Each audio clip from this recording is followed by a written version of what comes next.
Guys, நாங்கள் ஒரு வழியாக மூணார் ட்ரிப்பு வந்து முடிச்சிட்டோம். இன்னும் பஸ்ஸுக்கு மட்டும்தான் வெயிட்டிங். ஸோ நெக்ஸ்ட்டு வந்து பஸ் ஸ்டாப் தான். அதுக்கு அங்கே போயிட்டு நாங்கள் சென்னைக்கு ரிட்டர்ன் ஆகிடுவோம். ஸோ இந்த வீடியோவில் வந்து நாங்கள் மோஸ்ட்டாக வந்து எங்களோட எக்ஸ்பீரியன்ஸ் எப்படி இருந்துச்சுன்னு தான் ஷேர் பண்ண போகிறோம். டே 1லேருந்து ஆரம்பிக்கலாமா? ஃபஸ்ட்டு நாள் வந்து நாங்கள் ஒரு மார்னிங் 8:45 அந்த மாதிரி இங்கே ரீச் ஆனோடனே கரெக்டான டைமுக்கு வந்து கேப் டிரைவர் வந்துட்டாங்க. அது முடிச்சுட்டு ஃப்ரெஷ்அப் ஆகிட்டு மூணார் பஸ் ஸ்டாப் பக்கத்துலேயே ஃப்ரெஷ்அப் ஆகிட்டு டைரெக்டாக வந்து சைட் சீயிங் கிளம்பிட்டு லாஸ்ட்டாக தான் ஈவினிங் ரூம் செக் பண்ணிட்டோம்.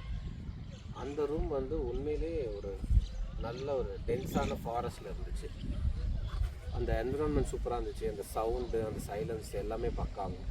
ஆனால் அந்த ரூம் வந்து இன்னும் கொஞ்சம் பெட்டராக பண்ணியிருக்கலாம். வீடியோஸ்லேயே பார்த்துட்டு அந்த குருவி எல்லாத்தையும் நம்ம நேரில் பார்த்தோம்.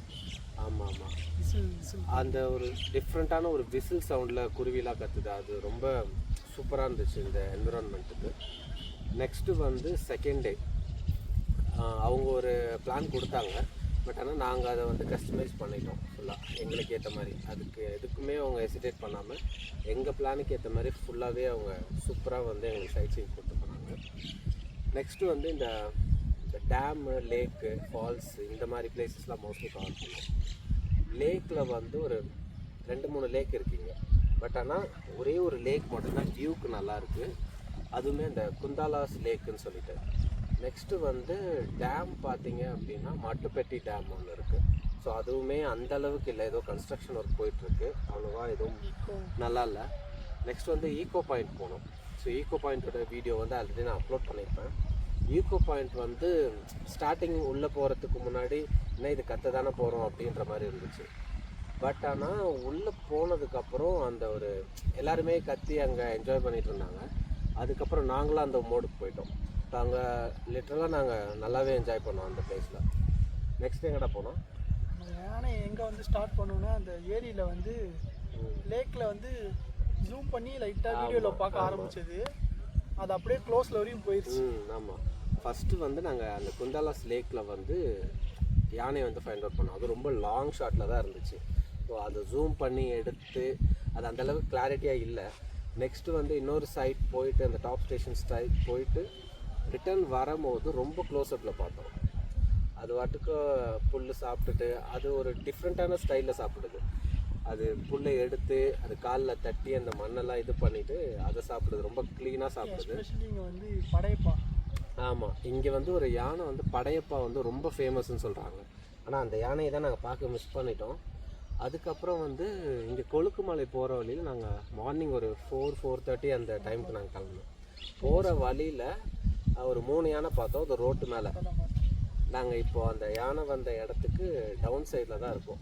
இங்கே வியூ பாயிண்ட் நல்லா இருக்குது, ஃபோட்டோ பாயிண்ட். இங்கேருந்து இப்போ கொஞ்ச நேரத்துக்கு முன்னாடி தான் போயிருக்கு யானை. ஆமாம், இங்கே வந்து அந்த யானை என்னடா சொல்லுவாங்க, அது சாணி, யானை சாணம் வந்து ரொம்ப ஃப்ரெஷ்ஷாக இருக்குது. ஸோ கண்டிப்பாக வந்து இப்போ தான் போயிருக்கு. ஃபியூ ஹவர்ஸ் இல்லை 30 மினிட்ஸ் இந்த ஒரு டைமில் தான் இங்கே கிராஸ் ஆகிருக்கணும்.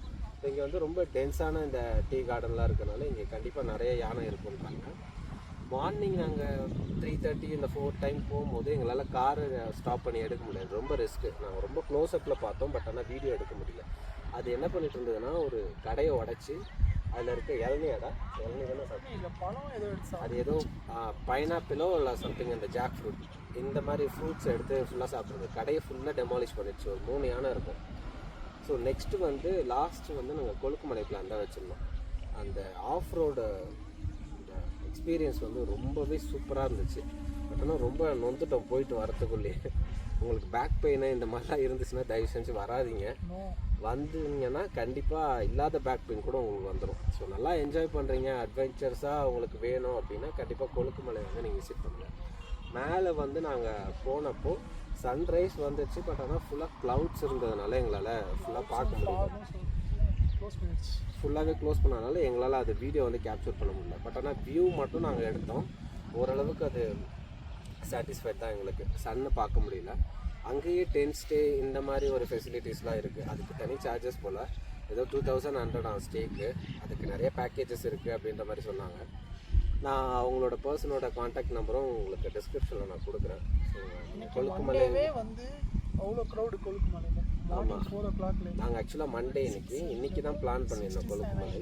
ஸோ வீக் டே அப்படின்றதுனால அவ்வளோ ரஷ் இருக்காது அப்படின்ற மாதிரி நினச்சோம். பட் ஆனால் இன்றைக்குமே அவ்வளோ கூட்டம். ஒரு 150 or 200+ ஜீப் வந்து அங்கே ட்ராவல் ஆகிட்டே தான் இருந்தது கண்டினியூஸாக.